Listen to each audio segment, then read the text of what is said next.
여러분 안녕하십니까?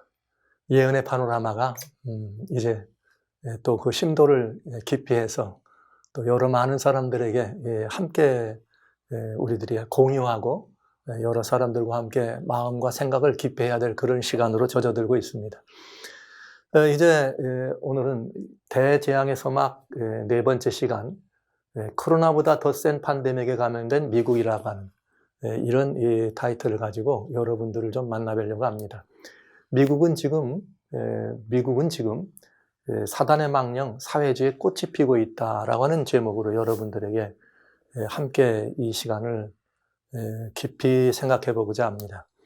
이거는 코로나 팬데믹보다 더 무서운 이 상황이라는 사실을 여러분들에게 말씀을 드리면서 우선 먼저 제가 지난 두 번에 걸쳐서 백신과 감염된 도시를 떠나야 되는 문제에 대해서 말씀드렸는데 여러 많은 분들이 그런 문제로 함께 많이 공감하시기도 하고 또 그 아픔을 표현하기도 했습니다.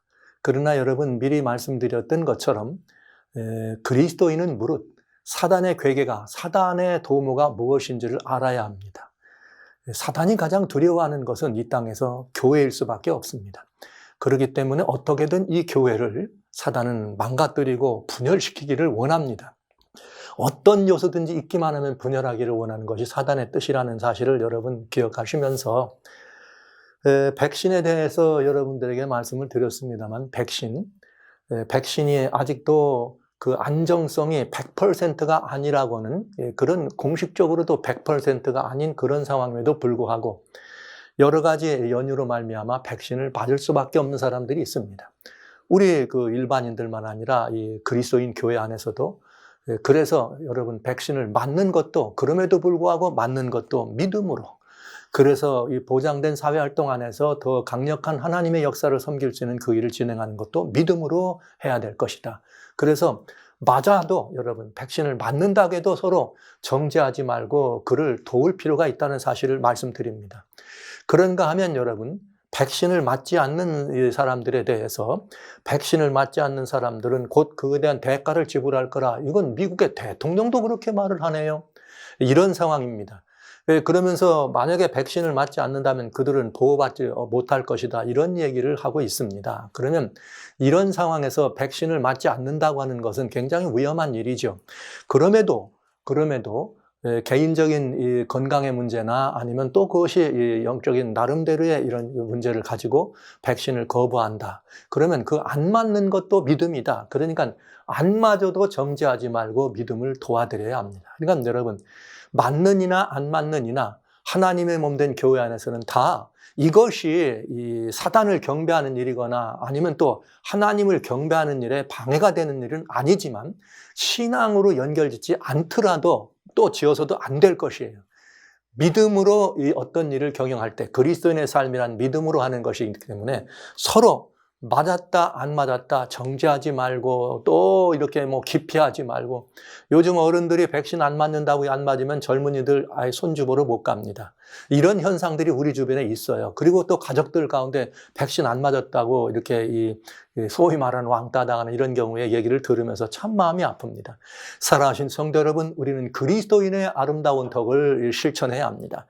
이 부분에 대해서는 여러분 맞든지 안 맞든지 믿음으로 주의 영광을 위하여 여러분들이 경영한 것으로 서로 믿어주시고 격려하면서 서로를 보호하고 지켜줄 수 있는 아름다운 형제 사랑과 우애를 나눠주시기를 진심으로 호소합니다. 이번에는 떠남에 대해서 여러분들에게 또 지난주에 말씀을 드렸는데 많은 의견들이 서로 이렇게 왕래되는 것을 보았습니다. 반가운 이야기입니다. 제가 이렇게 나누는 이야기들을 여러분들이 SNS를 통해서 여러분들이 함께 공유하는 것 참 아름답고 복된 일입니다. 왜? 같이 생각해야 될 일이니까요. 그런데 여러분 그 문제에 대해서도 계시록의 예언에는 가감이 없습니다. 더해도 안 되고 빼도 안 됩니다. 더하면 이 저항이 더할 것이고 빼면 그 축복이 제해될 것입니다. 그러니까 가감이 있어서는 안 된다고 하는 것입니다. 그런데 이 떠남에 대해서도 왜 그랬는가? 분명히 지금 요한계시록에 있는 제가 이 도표를 여러분에게 자주 보여드립니다. 이건 아주 중요한 도표예요. 여러분들이 그냥 마음에 각인되도록 하기 위해서 제가 종종 이 도표를 계속 여러분들에게 보여드리는데 요한계시록에는 지금 현 시대 이후로 일어날 앞날의 모든 예언의 그 역사적, 수평적 역사 속에서 일어나야 될 일들이 아주 일목요연하게 들어있어요. 그래서 들어있는데 왜 우리는 떠남에 대해서 여러분과 말씀드려야 되는가? 계시록에는 분명히 여기 그 환난이라고 하는 제목의 일이 있었다 하는 것입니다. 세계가 통합이 되고 짐승의 우상이 경배될 때는 환난이 오게 된다. 그런 경우에 그 환난을 우리는 뭐라 그랬는가? 7대접의 재앙이다. 이렇게 말했습니다. 여러분 보시는 것처럼 계시록 15장 1절에 하늘에 이적이 있는데 7천사가 7재앙을 가졌는데 이건 마지막 재앙이다. 마지막 재앙이다. 그러니까 이건 누구한테 내리는 마지막이냐? 하나님의 진노가 마치는 하나님이 내려주는 재앙입니다. 하나님이. 그런데 계시록 16장에는 이 재앙이 내려지는데 누구에게 내려지느냐? 짐승의 표를 받은 사람들과 그 우상에게 경배하는 자들에게 나는 것입니다. 그러니까 여러분 이 장면을 성경이니까 여러분 이 말씀을 그대로 믿으셔야 합니다. 그런가 하면은 또 다른 환난이 있어요. 예레미야 30장 7절로 9절에 보면 야곱의 환난이라는 말이 있습니다. 슬프다 그날이여 비할 데 없이 그니 야곱의 환난의 때가 됩니다. 여러분 야곱의 환난이란 말은 야곱이 형 에서를 만나러 가기 전에 야복나루에서 그 에서가 그 죽이러 오는 에서 그의 그 얼굴이 두려워서 그가 하나님과 씨름하는 그 환난을 밤을 설명한 거죠. 그래서 하나님 백성들이 겪는 환난입니다. 야곱의 환난은. 그런데 이 예레미야도 마찬가지예요. 하나님 백성들이 내리는 환난인데 너무 극심하기 때문에 야곱의 환난이라고 했다 그랬어요. 그러나 그 환난은 왜 오는 환난이냐? 하나님께서 내가 내 목에서 멍에를 끊어주고 내 줄을 끊는데 이방인이 다시는 너를 부리지 못할 것이라. 그러니까 하나님 백성들을 다른 원수된, 그러니까 하나님이 아닌 어둠의 세력, 권세, 사단의 권세로부터 이렇게 압제받는 일은 다시는 없겠다 이 말이에요. 그리고 하나님께서 이 환난에서 뭐 한다? 너희를 건져낼 거다. 그래서 너희가 하나님을 섬기고 너희가 누구를 섬기게 돼? 예수님. 너희의 왕 다윗을 섬긴다는 말은 이제 예레미야 시절이니까 다윗은 누구를 의미했어요? 예수님의 예표였죠. 그러니까 우리 영원한 우리들의 임금 예수님을 섬기게 될 거다. 이런 약속입니다. 그래서 그리스도인들이 겪는 두 가지, 계시록에 표현된 두 가지 종류의 환난이 있다. 그 환난은 뭐냐? 첫 번째는 7재앙이다. 그런데 7재앙이란 언제 내리느냐? 왜? 짐승과 우상에게 경배한 자들에게 내리는 거니까, 경배케 하는 자에게나 경배하는 자에게 내리는 거니까, 우상을 경배하자는 명령이 난 후에 하나님께서 그 명령에 의해서 고난받아야 될 하늘 백성들을 뭐하기 위해서, 건져내기 위해서 하나님이 주시는 재앙이에요. 누구한테? 짐승과 그 짐승의 우상에게 경배하거나 표를 받은 사람, 곧 사단의 세력과 그 수하들이 받는 재앙입니다. 7재앙은 하나님 백성이 받는 재앙이 아니에요. 그러나 이 재앙이 범세계적으로, 환경적으로나 또 이런 모든 사회적으로 범세계적인 재앙이기 때문에 하나님 백성들은 어떤 일이 되느냐?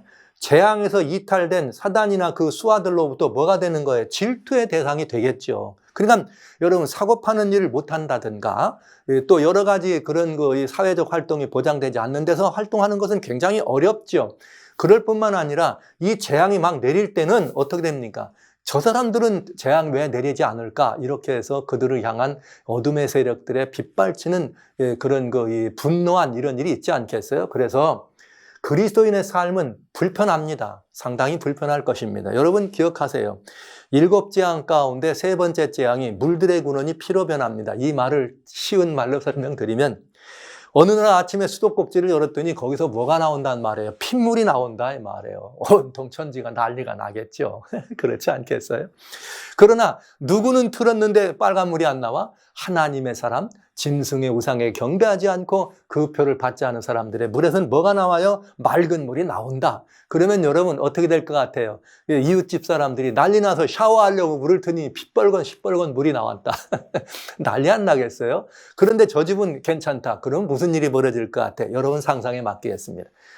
그때 이 삶은 불편하다 이거예요. 그것이 7재앙입니다. 그러나 7재앙이 이렇게 진행될 때에 이 세 번째, 네 번째 진행되고 사람들이 그냥 막 더 많이 악해질 때에 이 5째, 6째 재앙이 떨어지면서 드디어 이 사람들이, 사단의 세력과 그 수하들이 어떤 일이 벌어지느냐, 안 되겠다, 이대로 죽을 수는 없다, 그래서 똘똘 뭉쳐가지고 하나님을 대적하는 전쟁을 일으키는 것이 바로 아마겟돈 전쟁입니다. 다섯째 재앙 이후에.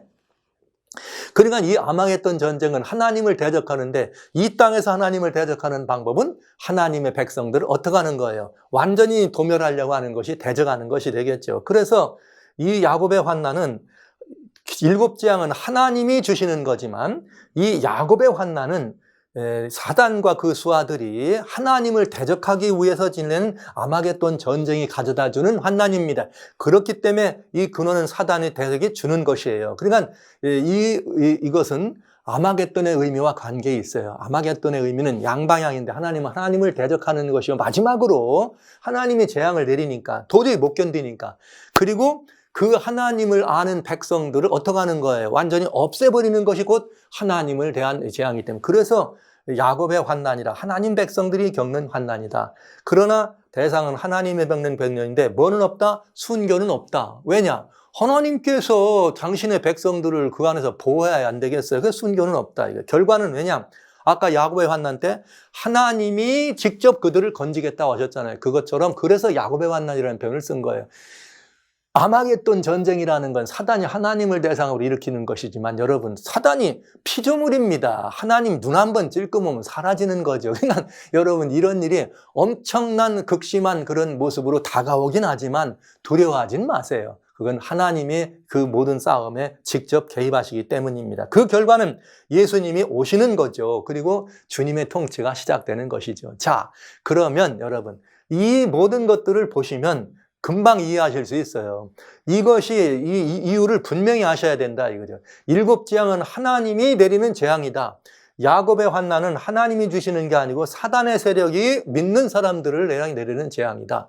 물론 그러나 순교는 없다. 그러나 재앙 때는 삶은 불편하긴 하죠. 이때는 굉장히 고통이 있겠죠, 여러분. 그래서 우리 주님께서 뭐라고 명령을 하셨느냐? 그런 상황에 있는 것을 보시고 하나님께서 당신의 백성을 건져내기 위해서 거기서 있지 말고 나오라고 한 것입니다. 그러니까 여러분, 이미 이 이야기를 영화로운 성 예루살렘이 돌 하나도 도로에 남지 않는 그런 일들을 겪을 때 1차 포위와 2차 포위가 있었다. 그래서 저는 여러분들에게 오늘 다시 말씀드립니다. 이 시골 아니면 산이다 이런 데로 피난하는 문제 했더니, 어떤 분들은 가야 된다, 준비가 돼야 됐다, 어떻게 하면 좋냐 완주도 있죠. 어떤 분들은 가면 어디로 가냐, 가긴 어디로 가냐, 이건 미혹, 이런 말씀.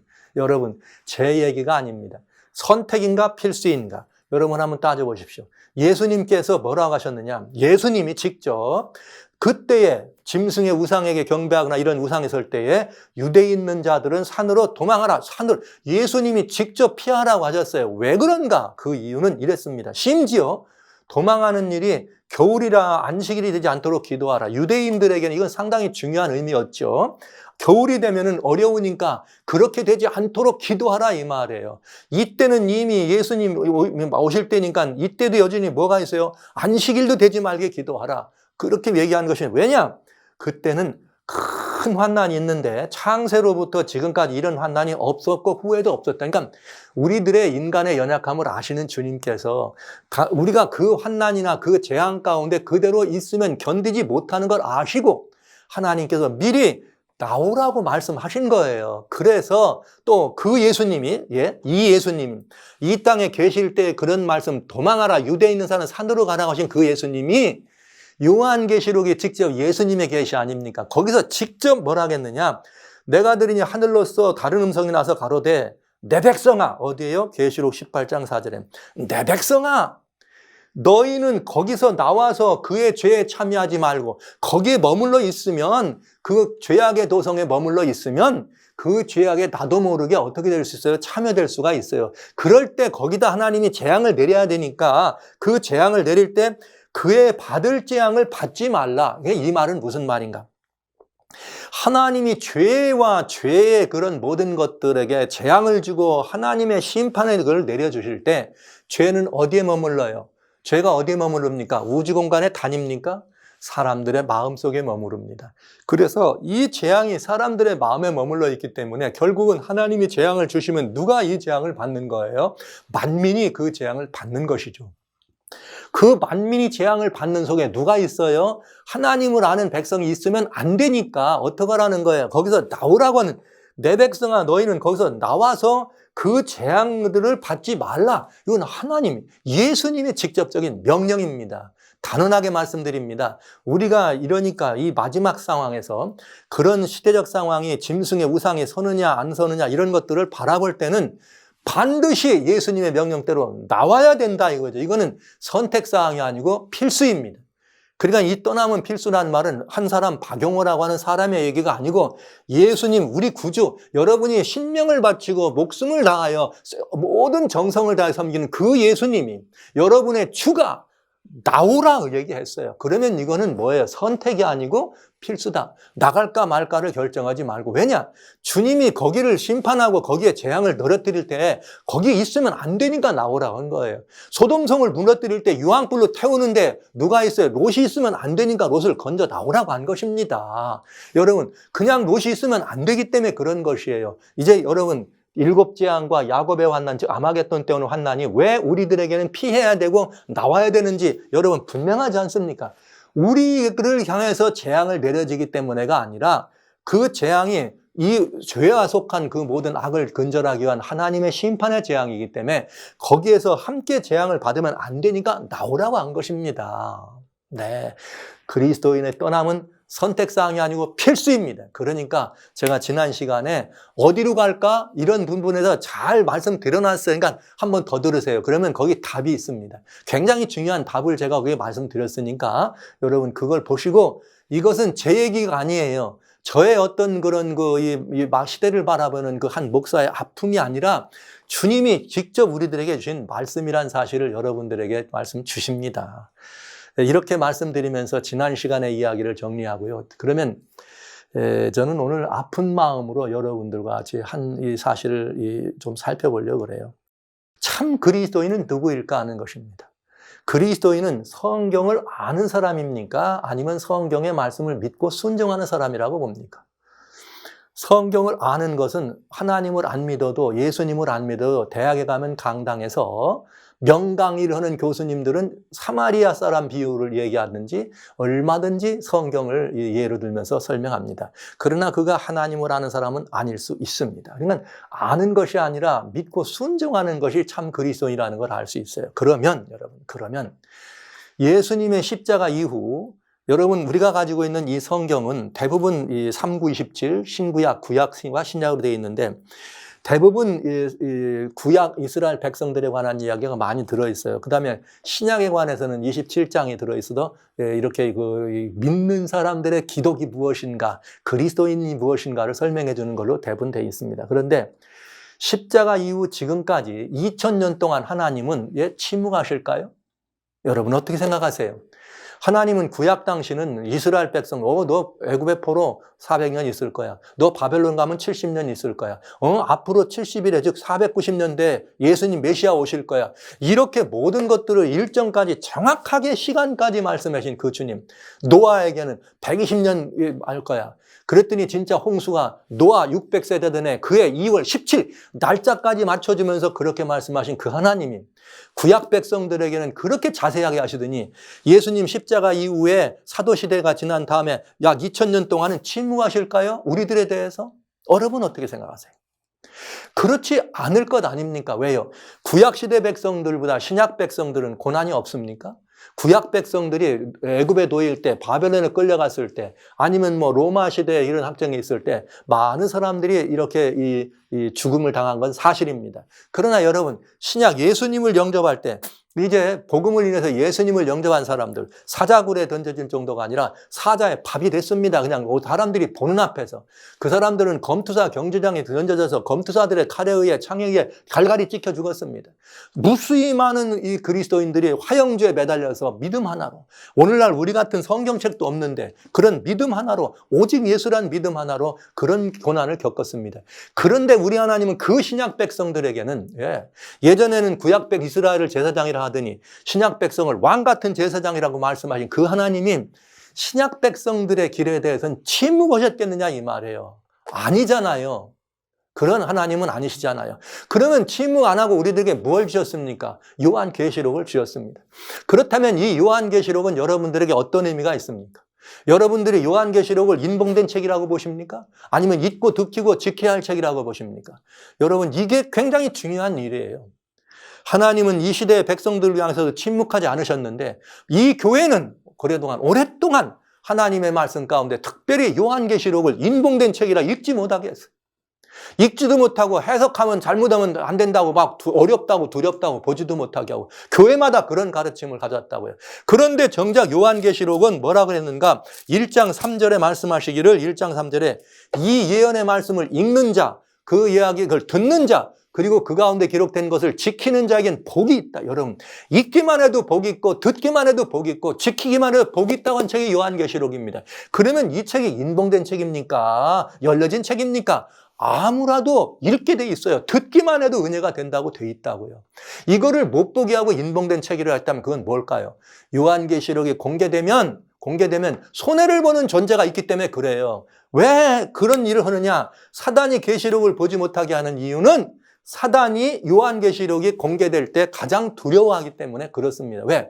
요한계시록에는 뭐가 들어있으니까 사단의 행적, 비밀스러운 행적이 다 어떻게 해요? 들어있으니까. 그래서 교회가 말이죠. 예? 이렇게 요한계시록 읽는 것을 사단이 막고 방해한 것이죠. 그러니까 요한계시록을 인봉된 책이라고 여러분이 지금까지 배우셨다면 여러분은 사단의 미혹된 가르침을 받으신 거예요. 제가 이렇게 단언하고 말씀드릴 거예요, 여러분. 왜냐?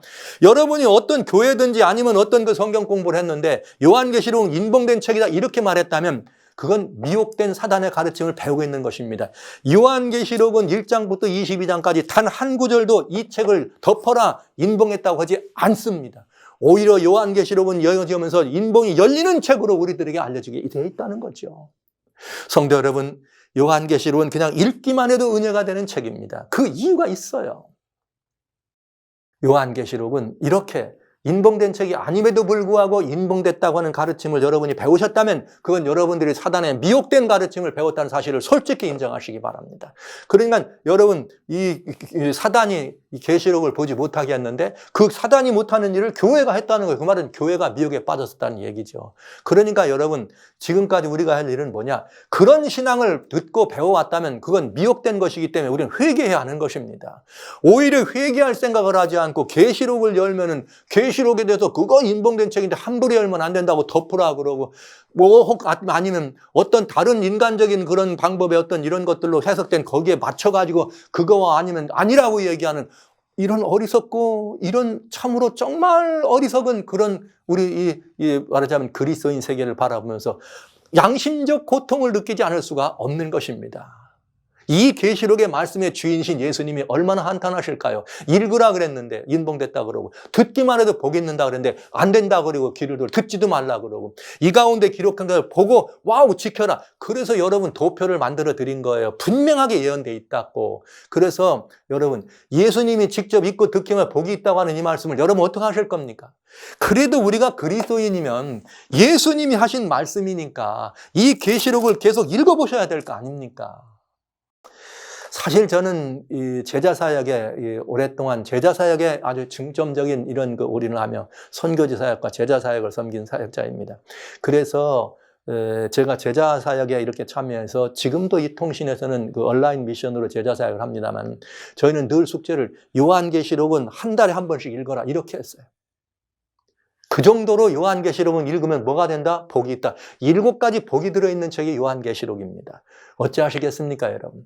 여러분, 우리가 예수님을 믿는다고 나왔으면 예수님이 읽으라 그랬으면 읽어야 될 거 아니에요. 들으라 그랬으면 들어야 될 거 아닙니까? 근데 이거를 그렇게 거부하는 이유는 왠지 모르겠습니다. 여러분, 지금도 계시록 말하면 뭐라 그래요? 아, 그거 잘못된 교단이다. 무슨 교파다. 여전히 교단과 교파 타령 안 하고 있습니까? 이 교회가 지금 사단의 미혹에 빠져 있습니다. 교회 분열을 원하는 사단의 미혹, 사단의 정체가 들어있는 계시록을 가지고 그 사단의 정체를 보지 못하도록 하는 미혹에 빠져 있는 거예요. 지금 세계가 세상이 어느 세상인데 여전히 지금도 너는 천주교, 장로교, 간식일교, 충복원교, 침례교, 감리교 이런 걸 따집니까, 여러분? 참 안타깝고 답답한 그런 이 마음으로 여러분 앞에 오늘 이런 강력한 호소를 드리는 것입니다. 이것은 지금 그렇게 돼 있다면 여전히 지금도 사단의 미혹이 주요하다는 말씀인 것입니다. 사단의 미혹이 주요하다. 여러분, 계시록은 사단이 아니라 예수님이 중심입니다. 그렇기 때문에 계시록은 읽기만 해도 복이 있는 책이에요. 듣기만 해도 복이 있는 책. 계시록은 예수님의 이야기예요. 거기에 예수님께서 사단의 비밀을 이렇게 역사하지만 내가 이렇게 이길 거다. 이미 이긴 것을 기록한 것이 계시록입니다. 예전에 한국에서 2002년 월드컵 할 때 4강까지 올랐죠. 지금도 여전히 이런 어디에 가면은 옛날 그 4강 가던 그 월드컵 그 프로그램을 재방하고 수백 번 재방하는데. 그런데 여러분 그때 볼 때마다 재밌어요, 안 재밌어요? 볼 때마다 재밌어. 왜? 이기니까. 요한계시록이 바로 그런 책이에요. 여러분 요한계시록 읽으면 읽을수록 재미있어요. 왜냐? 예수님이 이기시니까. 사단, 그래, 네가 그때 그러지. 예수님이 이기신다.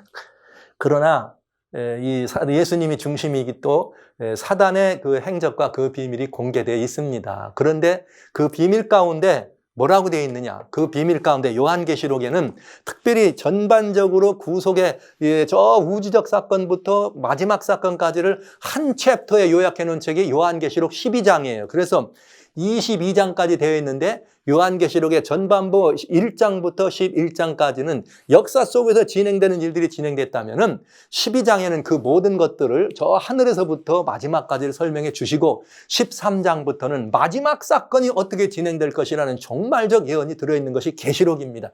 계시록 강의 지금 1분 만에 다 했네요. 이게 요한계시록이에요. 그런데 그 요한계시록 안에 있는 사단의 비밀 가운데 사단이 하늘에서 쫓겨난다고 되어 있습니다. 다른 어디에 되어 있지 않아요. 요한계시록 12장에 하늘에서 쫓겨난다고 되어 있어요. 그런데 또 뭐라 하겠느냐. 쫓겨나서 이렇게 활동할 거라고 일러주고 있어요. 그리고 그 활동이 마지막까지 있다고 말하고 있습니다. 그러면 여러분, 우리는 그러면 한 번쯤 이렇게 돼 있는 계시록에 이렇게 돼 있다면 사단이 어떻게 역사하는지를 정확하게 알아야 우리가 또 그리스도인으로서 어떻게 해야 될지를 알지 않겠습니까? 그러면 여러분 한 번쯤은 이 책을 읽어봐야 안 되겠습니까? 한 번쯤은. 여러분 정말 참 그리스도인이라면 한 번쯤은 예수님이 그래 읽으라고 듣기만 해도 복이 있다고 지키라고 이거 지킨다는 게 무슨 뭐 율법 지키는 그게 아니고 이 계시의 말씀을 간직하고 있으라 이 말이에요. 읽어야 안 됩니까? 이것이 우리들의 이야기입니다. 그런데 거기에 예수님이 이기시는 건 당연지사 모든 게 뭐 다 새하늘과 새 땅 재창조가 나오니까. 그런데 사단의 비밀스러운 행적이 있다는 거죠. 주님이 기록해 놓은 것은 우리들로 하여금 알으라는 것이에요. 그걸 알면 어떻게 이길 수 있다고 주님이 보여주신 것입니다. 그러면 한번 보실까요? 자, 제가 사단의 하늘에 쫓겨나나 안 쫓겨나나 한번 보시죠. 요한계시록 12장 7절로 10절 하늘에 전쟁이 있다. 이렇게 돼 있네요. 여러분 요한계시록 12장 7절로 10절 이전에는 1절로 6절 사이에는 뭐가 있느냐. 한 아이가 탄생하는데 이 아이를 용이 핍박해서 이 아이가 죽습니다. 그런 다음에 다시 부활해서 승천해가지고 하늘에 올라가는 사건. 그럼 그 아이는 누구예요? 성경에 만국을 철장으로 다스릴 아이라 이렇게 돼 있어 남자가. 그럼 예수님에 관한 얘기죠. 와우, 그렇죠? 그런데 그 예수님이 승천하신 다음에 하늘에 전쟁이 있다 이 말이에요. 그래서 전쟁이 있는데 예수님이 누구와 싸우냐? 용으로 더불어 싸울세 용과 그의 사자들도 싸운다. 그러나 용이 사단이죠. 하늘에서 여기 뭐라 하겠냐. 용이 내어 쫓기는데 옛 뺀 거 막이라고도 하고 사단이라고 하는 온 천하를 꿰는 자라. 그러니까 하늘에서 용이 싸워가지고 예수님한테 져가지고 땅으로 어떻게 된다? 내어 쫓긴다 이 말이에요. 다시는 하늘에 있을 것을 뭐한다? 얻지 못한다. 그러니까 하늘에는 사단이 없어요.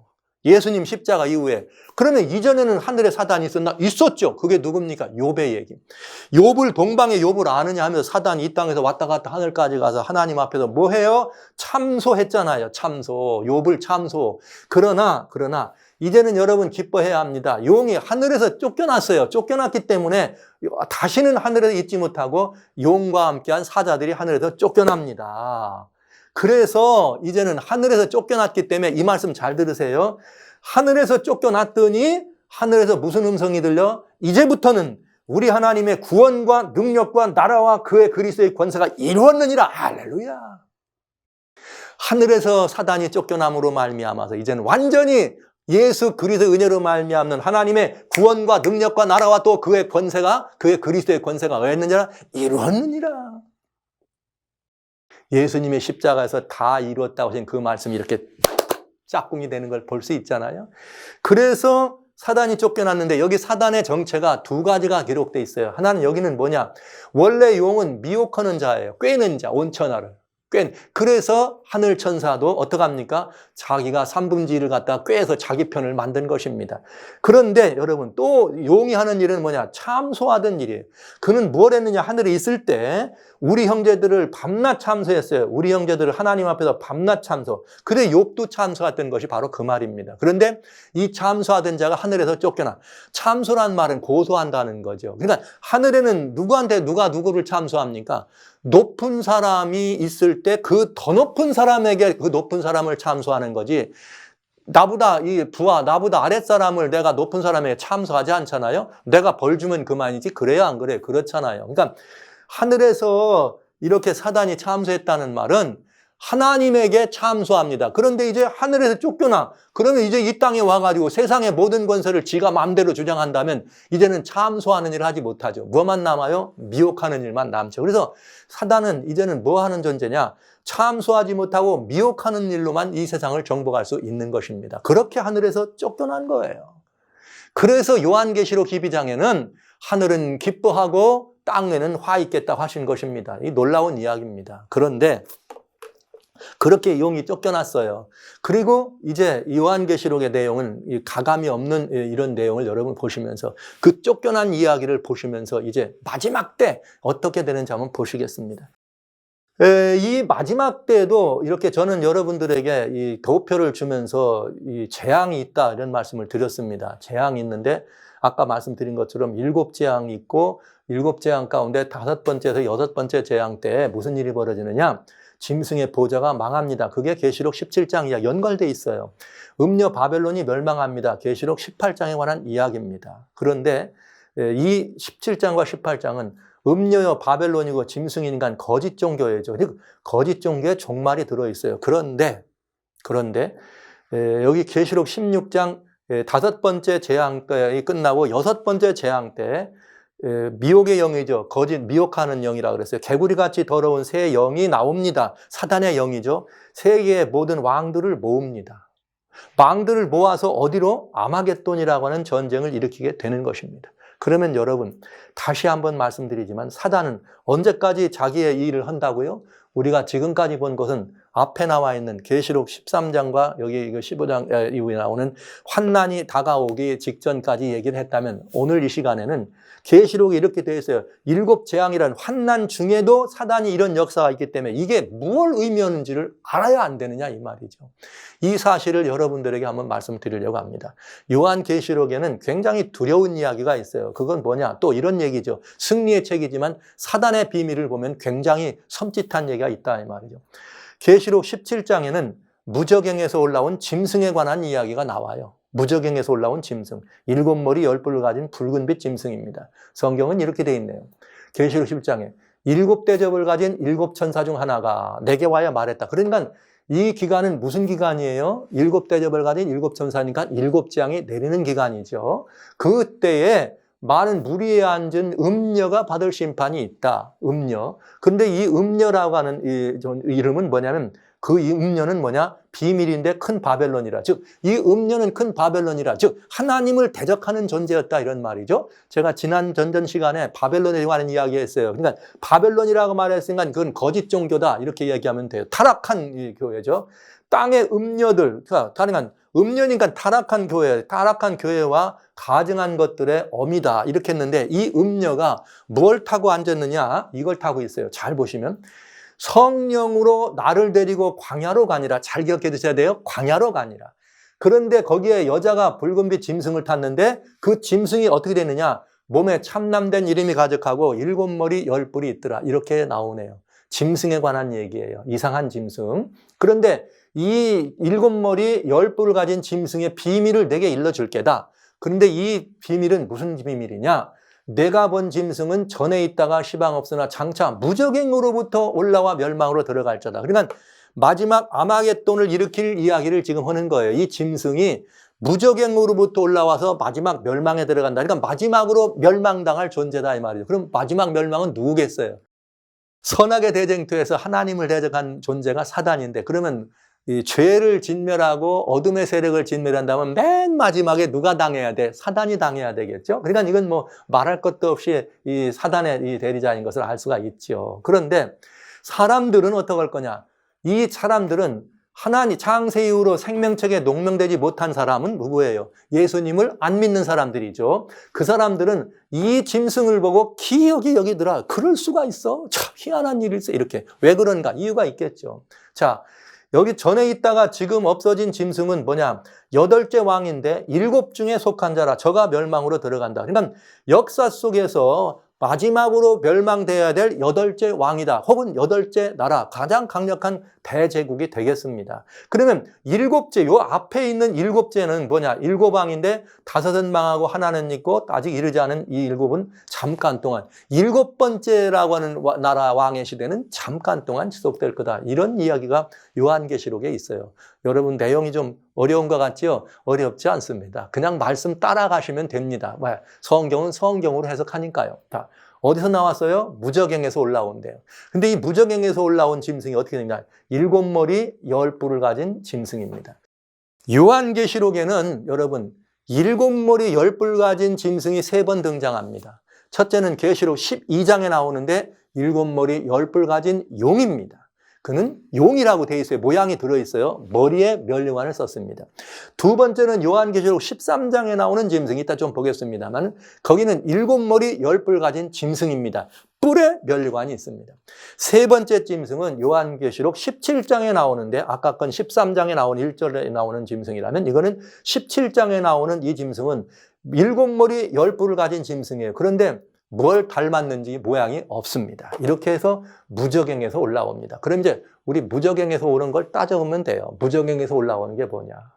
이것도 역시 계시록에 뭐라고 됐냐면 요한계시록은 시대, 역사 속에서 진행되는 일들을 설명해 주었기 때문에 복음의 역사를 얘기할 때는 생명의 말씀, 복음의 역사를 얘기할 때는 7인이라 7시대로 나눠서 인의 역사를 설명해 줬고 그 다음에 또 이렇게 복음을 거절한 그런 세력들에 대한 현세적 심판에 대해서는 나팔, 7나팔이라고 하는 것으로 7나팔이 지정되어 있습니다.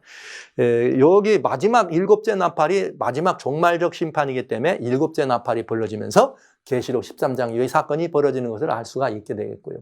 그런데 그 심판 가운데 5째 천사가 나팔을 불었는데 하늘에서 땅에 떨어진 별 하나가 있는데 저가 무적행의 열쇠를 받았더라. 무적행에서 뭐가 나와요? 그런데 저가 무적행을 열었더니 구멍에서 풀무에 연기 같은 연기가 올라오더라. 이렇게 돼 있네요. 지금 말하자면 무적행에서 뭐가 올라와요? 뭔가가 무적행에서 올라오더라. 이렇게 돼 있어요. 그런데 무적행에서 올라오는데 하늘에서 떨어진 뭐가 있더라? 별 하나가 있더라. 그럼 이 별이 뭐냐? 그냥 성경은 다 설명해 주니까 보세요. 이번엔 계시록 8장 셋째 천사가 나팔을 부니 아까 건 5째 천사, 즉 5번째 나팔이 불기 전에 이미 3번째 천사 나팔에 하늘에서 떨어진 별, 횃불같이 타는 큰 별이 하늘에서 떨어져 강들의 3분의 1과 여러 물샘에 떨어지더라. 여러분, 이게 다 상징이잖아요. 그러면 강과 샘물하면 생수의 강하면 예수님의 말씀, 복음, 생명의 생수 아닙니까? 거기에 뭐가 떨어져? 하늘에서 큰 별이 쫓겨나왔다. 여러분, 그러면 지금 아까 읽었던 무적행에서 이렇게 한 짐승이 올라왔는데 그 짐승은 하늘에서 떨어진 누구였다? 별이었다. 그런데 여기 보니까 그 나오기 전에 하늘에 떨어진 별이 있더라. 계시록 이렇게 읽으면 아주 쉬워요. 아주 굉장히 편안하게 되어 있어요. 인봉된 책이라니 말도 안 되는 얘기예요. 누구라도 그냥 이 책 읽을 줄만 하면 다 읽을 수 있는 내용이 여기 들어있어요. 순서대로. 자, 그러면 큰 별이 하늘에서 떨어지더라. 도대체 이게 무슨 사건일까? 이 사건이 바로 이 사건이죠. 예수님이 요한복음 12장 31, 32 이 땅에 계실 때 이제 이 세상의 심판이 이르렀다. 이 세상 임금이 쫓겨나리라. 내가 땅에서 들리면 십자가죠. 모든 사람을 내게로 이끌겠느라. 그러면 예수님이 십자가에 돌아가시고 나서 이 세상의 심판이 이르렀는데 세상 임금이 뭐하리라? 쫓겨나리라. 세상 임금이 누구였습니까? 우리가 아담 할아버지가 하나님 아니고 선악과를 먹음으로 말미암아 세상의 모든 권세를 사단에게 줬잖아요. 사단이 우리 땅을 지배하잖아요. 그런 그 사단이 예수님께서 뭐라 그랬어요? 다 이루었다. 이 땅에 십자가에 달려 돌아가셔서 다 이루었다 하셨죠? 여기 예수님이 땅에서 들려서 그때가 사단의 심판이라 그랬어요. 그래서 그렇게 예수님이 십자가에서 그 모든 것들을 벗은 다음에 승천하셔서 아까 무슨 일 보셨어요? 하늘에서 전쟁해가지고 사단이 쫓겨나면서 뭐라 그래요? 예수님이 하나님께서 주의 나라와 권세와 능력과 예수님의 모든 구원이 다 이루었느니라. 할렐루야. 그 얘기 아니에요? 그래서 세상 심판이 더 이상 사상 이 임금이 하늘에 있지 못하고 땅으로 쫓겨났습니다. 그걸 아까 읽은 거예요. 그러니까 하늘을 쫓겨났는데 그가 누구예요? 사단이죠. 사단이 천사장이었죠. 그러니까 하늘에 뭐예요? 큰 별이 쫓겨났다. 이렇게 얘기하신 것입니다. 성경은 다 짝이 있습니다. 여러분 우리가 눈만 크게 뜨면 이걸 다 볼 수 있어요. 큰 별은 뭐냐? 하늘에서 쫓겨난 사단인 것을 우리는 알 수가 있지요. 왜 그런가? 또 보실까요?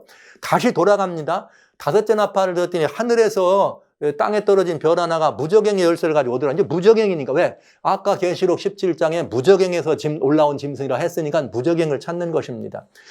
그런데 거기서 풀무에 연기가 올라오더라.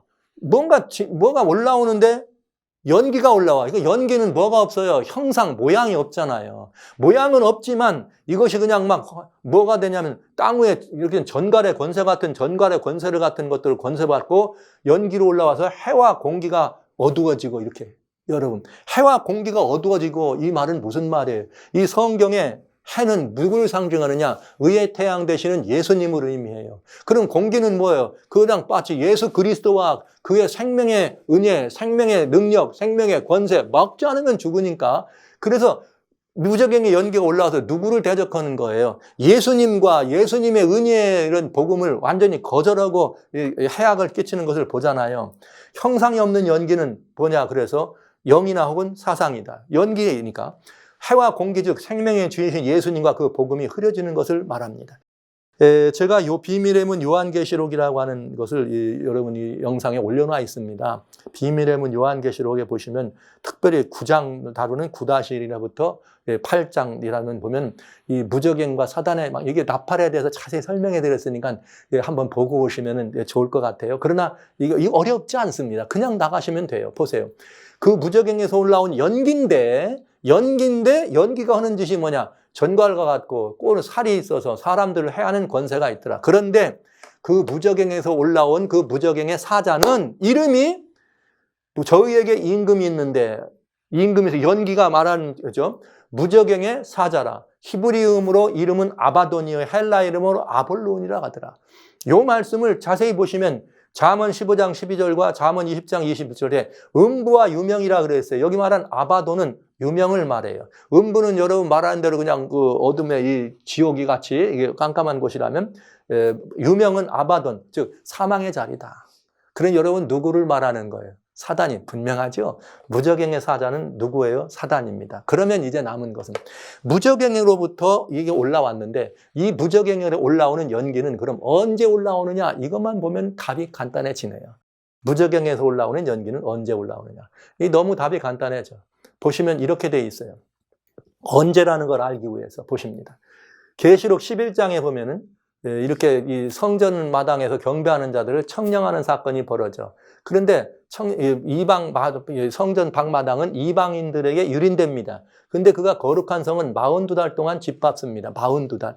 그러는 반면에 이번에는 하나님의 증인이 두 증인이 권세를 받아서 베옷을 입고 이 1260일을 예언하더라. 근데 여기 두 증인은 예언하더라 되어 있지만 여기 두 증인은 분명히 신약 당시의 증인은 하나님의 계명과 예수의 증거를 가진 자 그래서 예수의 증인이라 그러잖아요. 그러니까 구약 성경과 신약 성경 이렇게 이 성경을 합치면 두 증인이 될 수 있겠습니다. 아주 너무나 분명해지죠, 정확하게. 그런데 42달이라는 말은 1260일이라는 말과 똑같은 기간이에요. 그런데 여기 42달이라는 말을 한 이유는 하나님을 대적했다는 뜻일 때는 42달을 쓴 것이고 여기 주중에 하나님의 백성들이 하나님을 향해서 또 하나님의 은혜가 백성들과 나눌 때는 1260일이라는 긴 시간 동안으로 두 걸 같은 것을 설명해 줬습니다. 그러니까 42달이나 1260일은 이미 여러분들과 다니엘서나 이런 계시록을 여러 번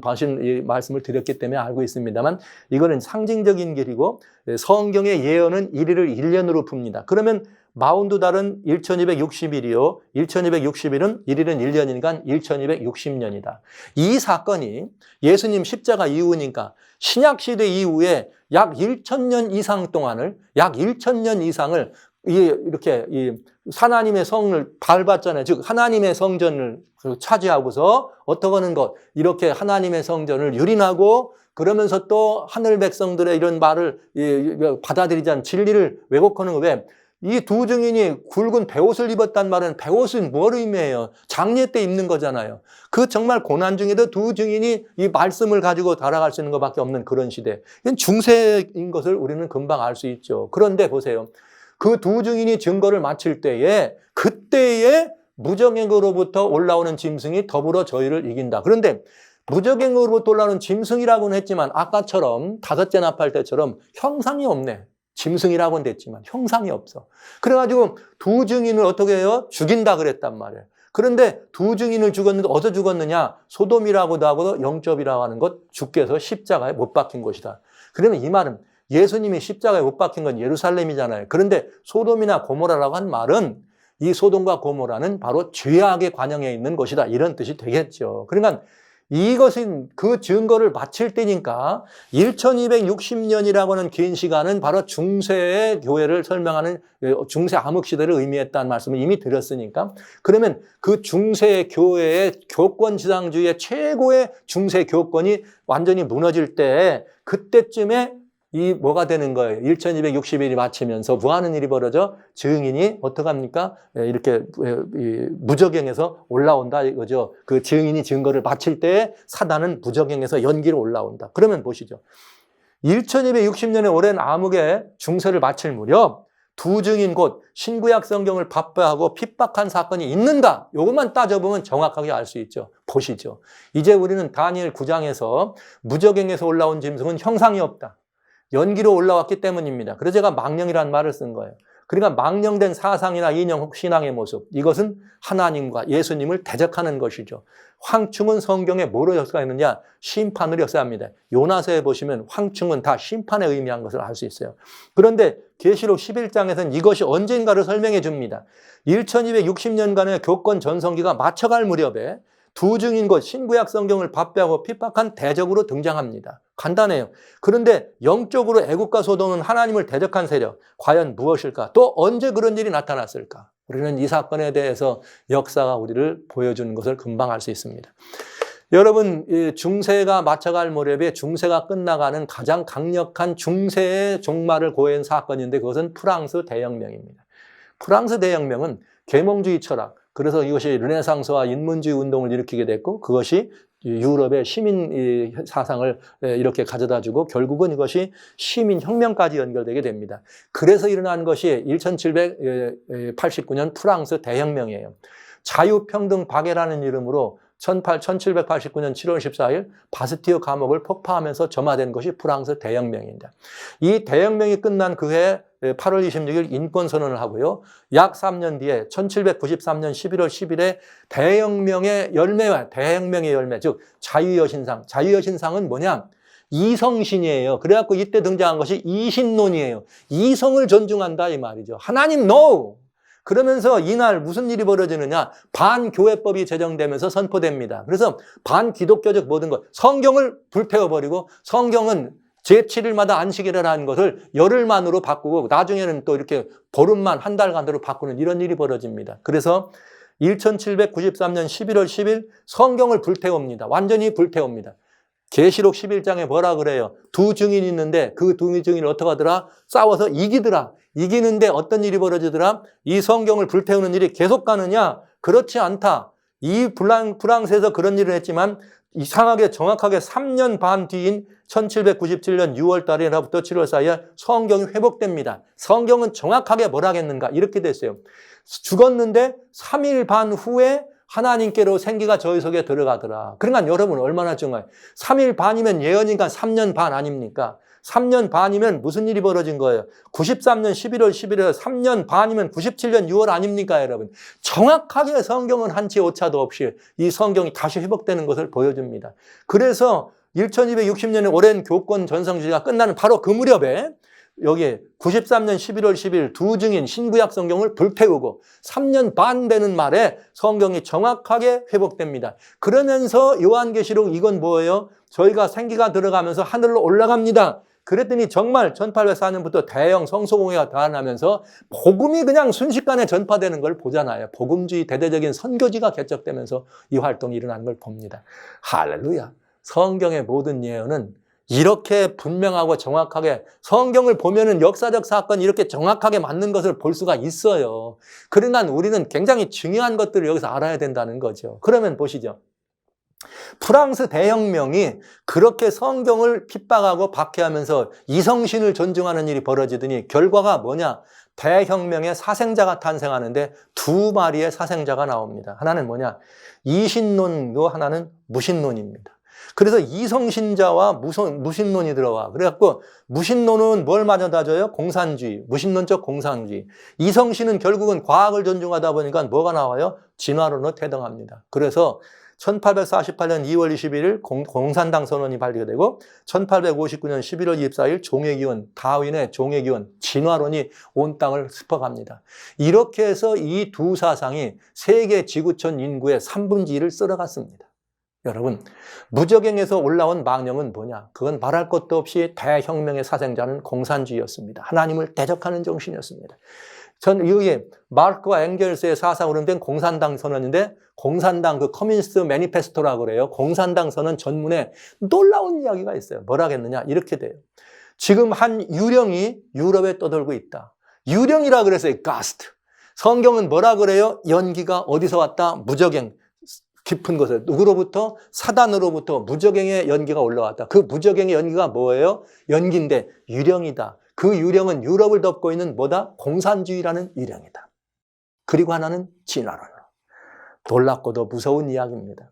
이렇게 해서 뭐가 올라왔느냐? 무적행에서 연기처럼 올라와 하나님을 직접 대적하는 사상의 총결집을 유령이라는 것이고 짐승은 나라나 형상이 없는 연기고 사상으로 무상된 세력이었습니다. 왜? 성경에는 여러 다양한 짐승들이 등장할 때 그 짐승의 모습이 있어요. 사자든지 곰이든지 이렇게 용도 용이다 이렇게 나오잖아요. 사단도. 근데 여기 이 무적행에서 올라온 짐승은 짐승이라는 말은 있지만 연기로 올라오든지 짐승의 형상이 없습니다. 근데 여기 놀랍게도 그 무적행의 사건이 일어나는 중세가 맞춰질 때에 유럽을 떠들었던 유령이 있는데 그 유럽은 누구라고요? 공산주의다. 이 공산당 선언이 이렇게 선언된 이후로 폴란드에서 소련에서 러시아죠. 레닌의 혁명, 볼셰비키 혁명 이런 공산주의 혁명이 일어나가지고 완전히 1922년에 사회주의 소비에트 연방이 생겨날 만큼 공산주의가 땅을 뒤덮었습니다.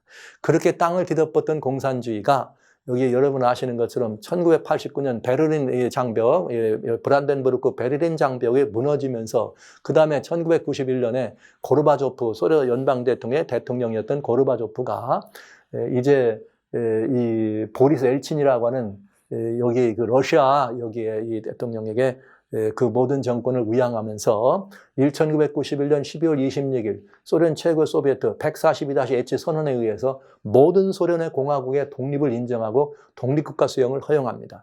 그래서 미하일 고르바초프 대통령이 권좌에서 물러나면서 보리스 예ელ친이 그 러시아의 대통령으로 취임하면서 모든 것을 가져옵니다. 그러니까 1922년 창설된 소비에트 사회주의 연방공화국의 이 8번째 지도자가 드디어 22년에서 됐지만 91년에 완전히 소비에트 연방이 무너집니다. 그때에 사람들은 뭐라고 말했는가? 공산주의는 이제 역사의 뒤편으로 물러갔다 얘기했습니다. 과연 공산주의는 이렇게 물러갔을까요? 여러분, 성경은 그렇게 말하지 않네요. 공산주의는 물러갔다? 이제 남은 거는 지구상의 공산주의는 몇 개만 있느냐? 5개 남았다 그래요. 하나는 대표적으로 중국, 하나는 어디예요? 여기 지금 라오스에 있는 이 라오스. 그 다음에 어딥니까, 여러분?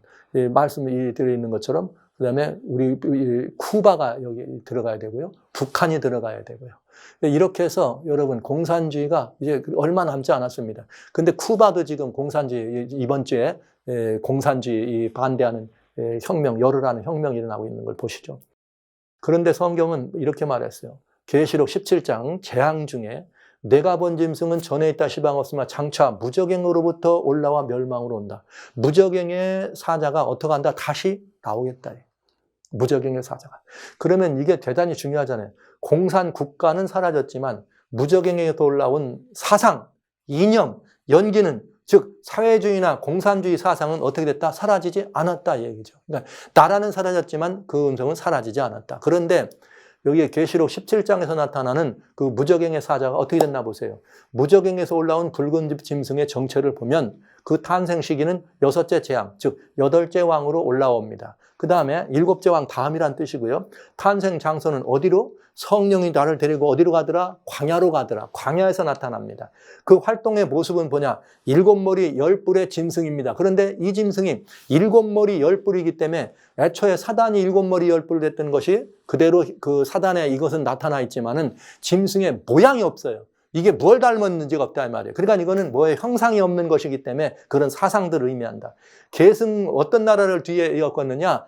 앞에 있는 대제국, 역사를 움직여온 강력한 7개의 대제국이 있는데 그 중에 한 나라의 뒤를 이어 나타났다. 같은 곳으로. 그 위치는 광야다. 그럼 우리가 따져볼 수 있어요. 자, 이제 이렇게 따져보면 됩니다. 계시록을 요약합니다.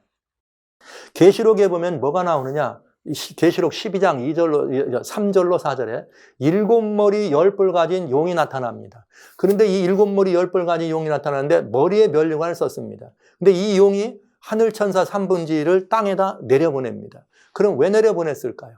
내려보낸 이유는 뭐예요? 7머리 10뿔인데 머리가 면류관이 있다. 내려보낸 이유는 이 지상에다가 사단에 뭘 세우는 거예요? 대리자들을 세우는 것이죠. 그래서 이 사실이 어디에 등장하는가? 다니엘 7장에 바다에서 올라오는 네 짐승을 통해서 이 용의 정체가 이렇게 용의 정신이 실천되는 것을 봅니다. 그런데 중요한 것은 머리에 면류관이 있다 그랬어요. 근데 이 짐승에 네 짐승이 올라왔는데 이 네 짐승을 보면은 머리가 7개입니다.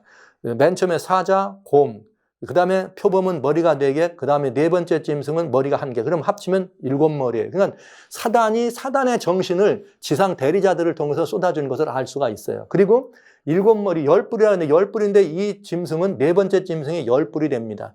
그런데 여러분 뿔이라는 게 짐승이 없이 자기 혼자는 움직일 수 없잖아요. 그러니까 자기 혼자는 없는데 이 열은 뭐냐? 이 네 번째 나라가 10나라로 나눠진다는 거예요. 그러면서 이 네 번째 나라의 정신이 10나라로 계속 개성되는 걸 말하죠. 그럴 때에 이제는 뭐가 돼요? 뿔의 시대가 등극한 것이죠. 뿔의 시대. 그런데 여기서 작은 뿔이 올라오는 이야기가 7장에 나타나는데 여기서 무슨 일이 벌어졌는가? 이 네 짐승으로 등장한 이 세력은 계시록 12장에 아이를 낳으면은 아이를 삼키려고 했다 그랬어요. 즉 예수님 메시아가 오시는 것을 막으려고 한 것입니다. 그러나 메시아가 오셔서 십자가에 달려 돌아가시고 부활하시고 승천하십니다. 그래서 예수님이 승천하시면서 하늘에 있던 7머리 10뿔 가진 용이 어떻게 해요? 땅으로 내어 쫓깁니다.